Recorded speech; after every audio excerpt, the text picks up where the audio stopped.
今日同大家分享一下免拆治理燒機油。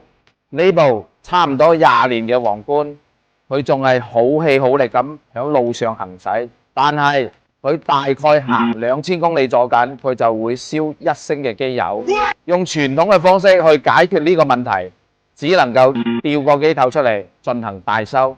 但係車主唔想我哋幫佢台愛車做咁大嘅一個手術，問我哋有冇一啲輕強啲嘅方法去解決。咁通過我哋師傅嘅檢查，佢嘅發動機缸壁入邊係冇拉傷嘅情況，佢嘅缸壓亦達到咗一個正常嘅範圍值，所以今次我哋可以用微創嘅方式幫佢解決呢個燒機油問題。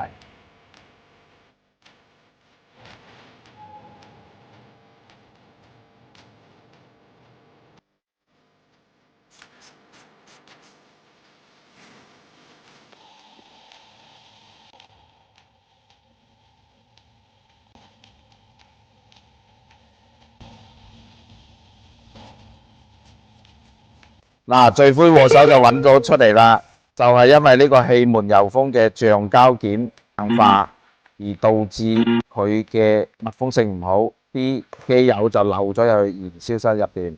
所以今次我哋係用微創嘅方式，將呢一堆氣門油封全部換晒佢。另一個元兇就係活塞環嘅一個積碳過多，導致佢卡滯，啲機油亦會漏進燃燒室入邊而燒走咗。所以我哋會用一系列嘅清洗劑去清洗佢發動機嘅積碳，並且釋放佢嘅活塞環卡滯情況。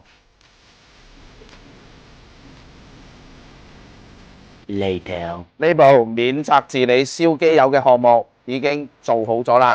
通過我哋過往多台車嘅經驗，呢種技術係 work 嘅。如果你部愛車都有類似燒機油嘅一個情況，歡迎隨時過嚟揾我哋把脈，我哋出一個合理嘅解決方案俾你。